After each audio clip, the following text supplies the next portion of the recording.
Hey guys, so I made a whole 30-minute video breaking down what I feel is a very important but mostly overlooked theme that connects the Matrix films, the first one, and the infamously panned number 4. But I didn't put it up here. I put it up on my wall over at X, because at least there the fair use laws will be respected, and it won't get censored like it totally will if I put it up here. And if they do let me put it up, they'll just slap ads on it for greedy, bloated corporations that are doing just fine already.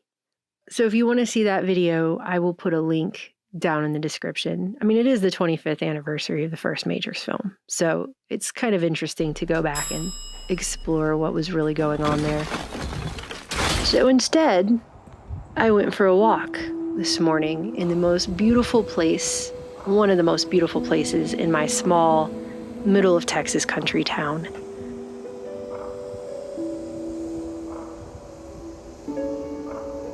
A place where there's a waterfall, where I climbed onto the ledge just far enough to film the lily pads blowing in the wind, where some stairs just stop being stairs at the water's edge.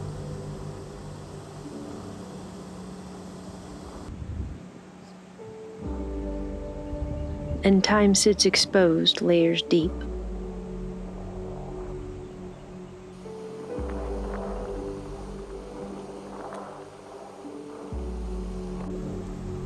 Where I crossed the long, skinny bridge across the river and found a pink dragon ring left in a ditch. I mean, how cool is that? And picked up some litter someone else left behind. Where the trees grow like this.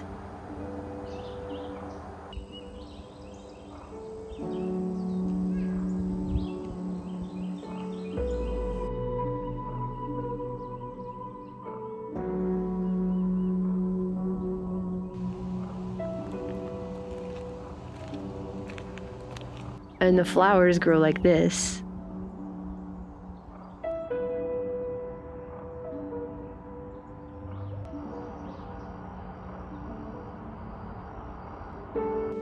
But some aren't ready just yet.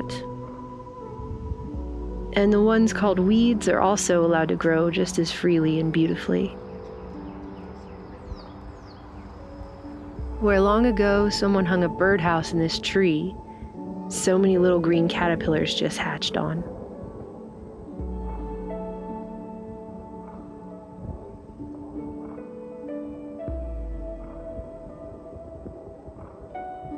And the bigger ones make their way across the wide expanse of sidewalk.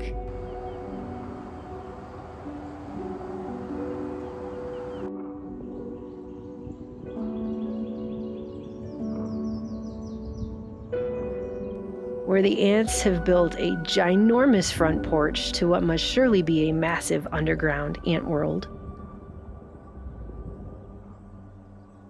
A place where this one empty field that is never used for anything in all the years I've lived here is completely surrounded by a cartoonish amount of no trespassing signs. So many that they are now starting to fall apart and fall over. And they intermittently tell you that dog poo pollutes, but there's absolutely every other kind of wildlife poo, basically everywhere. But don't worry, I won't show you that. Where someone painted giant dog footprints so big that if you saw a dog like that, you'd probably run away screaming in terror on the second river walking bridge. Where you can sit on a bench and just gaze out at the river until it disappears.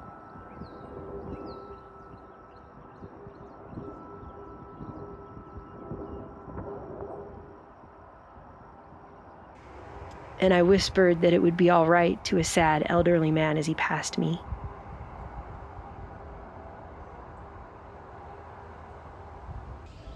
Before another elderly man whipped by on his bicycle and said, "Ain't you cute?" too quickly for me to even respond to him or get a shot of him, so I'll just show you this cool vine I found instead. A place where someone wrote cake in chalk under the bridge.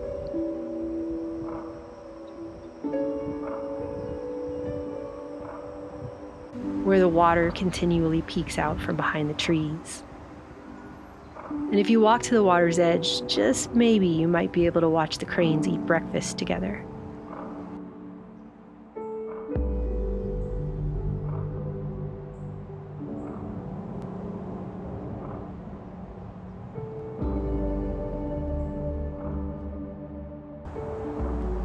Where I came upon a graveyard and wished peace to those who passed before me.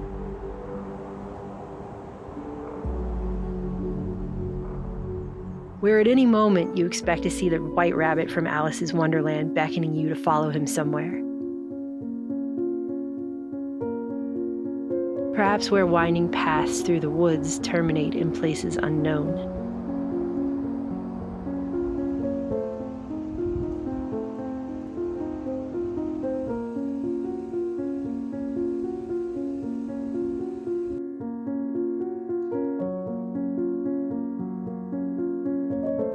I'm thinking maybe he lives here. But it could be here. Where nature reveals the mystery of the Fibonacci sequence to you. Where I found a feather, and the birds are in love.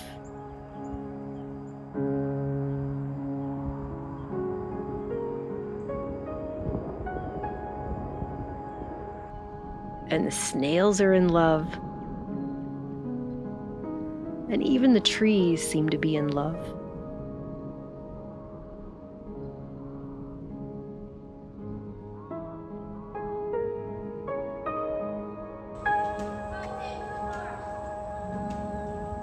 But the deer are just chilling.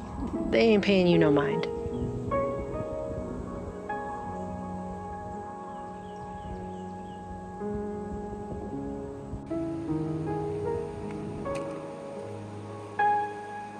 Where on my return, I crossed the long, skinny bridge back across the river again.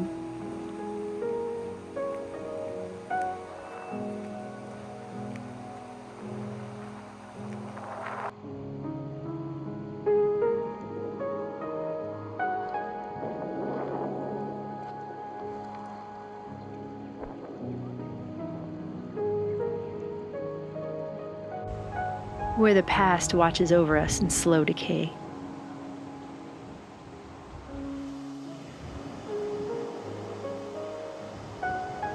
Where I pondered the puddles and the holes in the rocks containing entire universes of their own.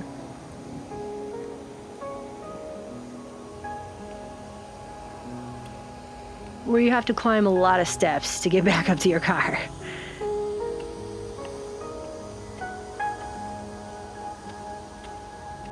And where, at the very end, I found this bottle cap on the ground, with a message that seemed to be left, just right there, just like that, just for me to find.